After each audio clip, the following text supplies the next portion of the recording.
right, welcome back everybody to another episode of the HTMA View. We're going to dive into a really interesting topic today. And this one is going to be all about the mineral balancing myth. Is it a myth? Is it even possible? What does it mean? A lot of people, because we're so used to diagnostic testing like blood labs rather than a screening tool like hair, telling us about our minerals and status, and we're looking for a range a lot of times, right? If we're in that range, that's perfect. We're like, yeah, thumbs up. But HTMA doesn't necessarily work that way. And I feel like people are expecting certain things. And Ryan, share on this because this is a big thing that we come across. And I think it's a really important point to kind of hit home on. Yeah, that's with when it comes to mineral balancing, we're always in flux and moving from one state to another, and there's so many things to really consider. And before we jumped on the call to discuss this today, we were talking about like healing is, and this is something I always share with my clients too. It's not a destination, it's a journey. You're constantly evolving and shifting and changing, and your needs are going to be constantly shifting and I know for me, and I'm sure every one of you could comment on this as well, is like sometimes you'll see somebody's HTMA and they look pretty optimal. You're like, wow.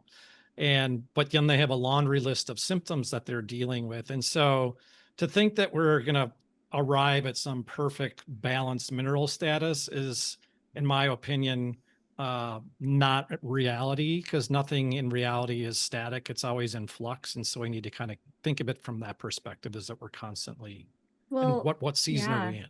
And think about I'll use an example like a woman, like you're going through your teenage years and right, like growth, or obviously starting as like a child and teenager, right? And you're going through that, and then um maybe you're going through pregnancy, right? So your body's obviously going to have different needs as you're growing a baby, and then postpartum, and then eventually as all the things you deal with in life, and then there's menopause, right? So it's like obviously as your life, you know, continues on, there's different stages, and so there's different support needed at different stages. And I mean, thinking back to when I was pregnant the first time, like I instinctively knew like I need to get a prenatal vitamin.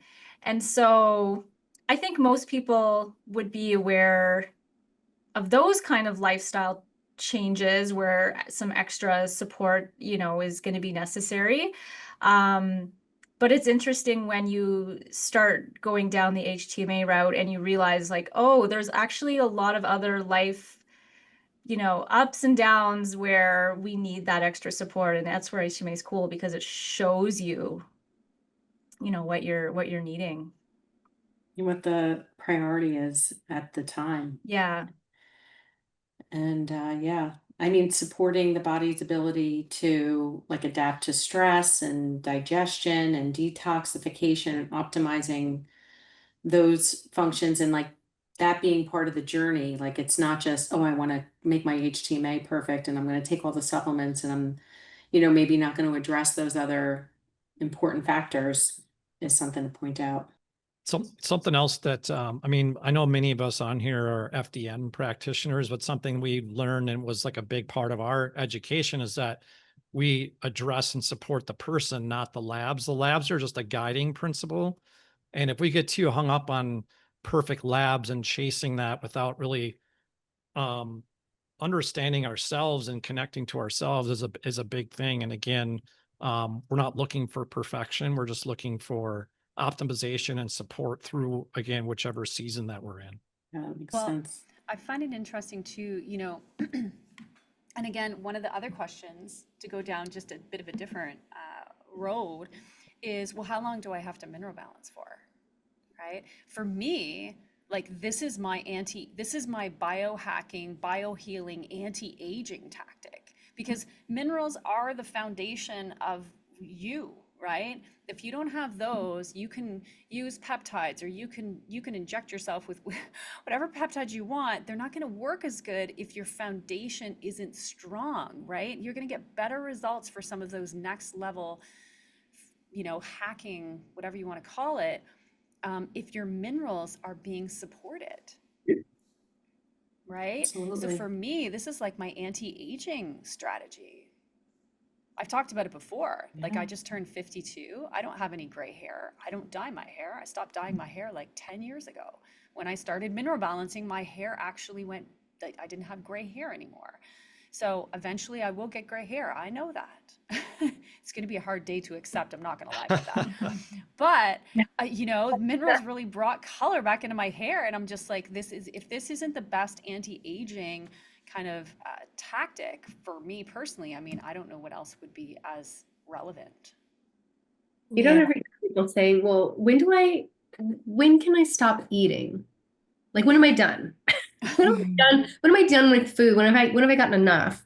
You know, it's just like, this is like part of the jam. This is part of the food situation, part of like, you're never going to be out of stress, and you're never every cell in your body is going to require nutrients at all times. So it's like, mineral balancing lives on. But I do get that question a lot. Well, how long do I have to do this? It's like, I'm a lifer. Depends on when you want to start aging and getting sick, right? Yeah. Right? 100%. That's when you can stop. Well, and we talked But on it's the true. last episode. Oh, sorry, Sheila. I was just saying No, we no, no, talked no. we Go talked ahead. last time you were sharing about the stats of the food, right? So it's kind of Yeah. like this is um a lifelong journey as we move Yeah. through all of the stressors. And anyone with kids knows, like, especially if you have young kids, and I know I've had conversations with parents, and it's like, oh, well, it might be an older sibling's HTMA, or you're talking about an older sibling, and some of the stressors that are indicated for little ones. It's like, oh, just had a baby brother born, right? Or it's like, oh, we just moved. So we tend to know as parents when we see our kids acting a certain way, or perhaps a lot of times they'll regress in their developments, right? Like we might see more like bedwetting or something like that. Um, and so we seem to make sense of it when it's our kids that we see act, and it's like, oh, we can explain it. They just had a sibling, we just had a big move. But then we don't always allow ourselves the same type of, I guess, Grace. grace in terms of stressful life events, moving, Yeah. just all of the things, right? So it's interesting to see that we seem to allow kids that opportunity to be extra stressed and need extra support, but the reality is we need that as well. And here, this is a way that we can support ourselves. I love how Dr.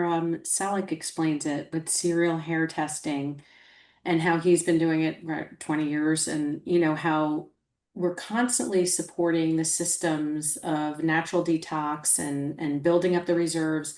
And basically, if you're dumping those heavy metals because you've given your body that strength and all the ingredients it needs to eliminate, we're dumping disease, we're dumping cancer, we're dumping brain disease, Alzheimer's and dementia and Parkinson's. And it's like a beautiful way. It really stuck with me that when I heard him say that in that way, because that's what we're doing. We don't get sick in one day. We also don't get better in one day, right? It's a journey. We don't wake up and say, "Oh my God, I have type 2 diabetes. I can't believe this happened to me." And it's like this has been in the works for, maybe a decade, maybe 5 years, depending on that person, but we don't just wake up sick. It's been working, and so working in the body for a long time. So by serial hair testing and working with what's going on in our lives at that time and supporting the systems that need that support,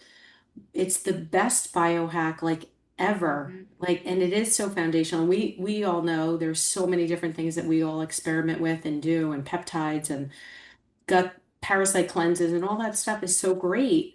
But without this, it's like it's nothing. It's we're missing such a big piece. So I love the serial hair testing and thinking in terms of like I'm dumping my disease, my future disease. I'm reversing my age. And Mm-hmm. because ultimately we want to feel like, why are we here? We want to feel great. We want to live optimally. We want to live out our purpose. And if we're not feeling good and we're not supporting the body in that way, then we're not going to reach our full potential. I often, well, I almost always get asked that question when people are coming to the end or maybe halfway through their protocol or their program. And my answer is usually that, you know, if they want to get to the point where they feel good again, then, you know, that might take another 6 months or a year or whatever. But if they want to then see the you know, to improve longevity and see this into old age and actually improve their health into old age and prevent the diseases, then it is a lifelong thing. You don't have to, you know, it's not you don't necessarily have to do it every 3 months or 4 months. You could maybe shorten it and, you know, maybe twice a year. I explain it as like doing an MOT on your car. You know, you wouldn't leave your car running year after year without getting it checked out. And this approach is a fairly inexpensive way of doing a whole body MOT that looks at lots of different systems. It's very non-invasive. It's very easy to do. It's cost effective, and you know and it's actionable. That's the thing, is that it's the test that you can actually see what you need to do as a practitioner. You can explain it to a client, and then the client can understand why you're asking them to do the things you're doing. So yeah, and a lot of people, when they understand that, then they get it. They want to carry on. Lots of people want to carry on when they understand that's why they're doing it, and it's not just a quick fix. Absolutely. Yeah. Yeah, and I mean, I'll share. I mean, my mother, I was just visited her 2 weekends ago, and she is 86 going on 87. She's been mineral balancing for, I'm going to say about 7 or 8 years now, I think was the first time I tested her hair. It was a few years after myself.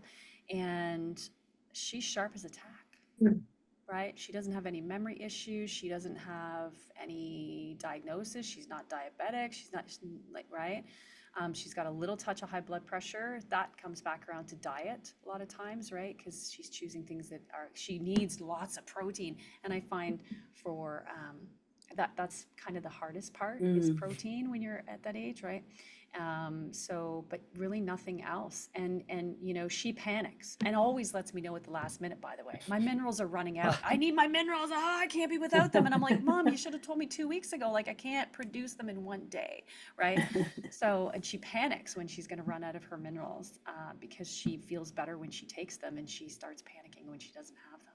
So yeah, I mean, when you look at that, and I think even when I first started testing her, we actually reversed her high blood pressure for a long period of time. And so that was an interesting part too, where it was just, and she's gone through things along the way, surgeries and things like that, and recovered well, without any complications and what have you. Yeah, so, I definitely attribute that to her being provided the minerals that she needs at that age for sure. I think something too, kind of like what I touched on earlier about like supporting the person versus the lab. The lab is definitely there to help us because the HTMA can give us so much information. And this might be a topic for another conversation, but for those that are, let's say somebody's got low sodium or their sodium potassium is low and they're trying to get their optimal levels by using nutrients that might not be supportive for them. And so it creates a stress response in the body. And sure, you're going to get your HTMA back and it looks better because you're stressing out your body. But I think that's something that people need to consider too. It's not so much always about getting the lab perfect.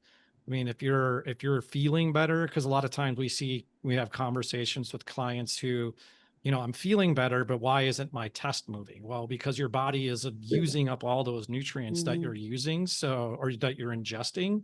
And so just as long as you're feeling well, things are going to start to shift. But on the other flip side of that, we don't want to use nutrients that are going to cause, more stress on the body just to shift the results on the HTMA. And I think that's really important for practitioners as well. That's a really good point, Ryan, because I remember when I started doing this, and I got back a retest, and it looked to me at the time, I thought it was worse. This was in the very early days, and I was like, oh my God, what have I done? What have I done? And but it was pointed out to me, does your client feel better? Well, yeah, they do. So why is that test looking like so awful? And then when you dig into it, and now obviously I understand it so much, more deeply, big changes had happened. But some of the ratios hadn't gone in the direction that I thought they would or should. But ultimately, it's the question I always come back to. Does your client feel better? If they feel worse and the test looks worse, then we've got to dig into why. But if they feel better, that's where we've got to be the starting point. So yeah. And that goes back to Ryan's point, that we learn, like, we treat the person, not the paper, right? Because Yeah. sometimes test results get better or get worse before they get better. Sometimes they get better before they get worse, but the person doesn't feel better because things are shit, right? As things shift and change. I mean, as we mentioned, mineral patterns are dynamic, right? Just as our days are, right? So they change based on, even, you trip and fall down on the sidewalk. Well, that's going to change your mineral pattern instantaneously, right? Because that stress response, now the body is called to action in that stress response, right? So all of these things, we really can't be kind of running towards something, looking for a destination of mineral balancing. It just isn't the way it works, right? So using this as a tool to be able to help the body, energize the body, have stamina, right? Be able to focus and again, conquer that marathon that we're all running every day. Even though we're not a marathon runner, we still have a marathon to get through every day with lots of challenges. And that's hard on our body, and we need support. So I think we can say, treat yourself like an athlete. Right? I think we've just deciphered the fact that we are all athletes running a marathon every day. So respect your body and treat it that way too, with good nutrition, proper supplementation, a guided way to be able to really support the nutrients that your body needs. So thanks for joining us for another episode of the HTMA View, and we'll be back with you soon.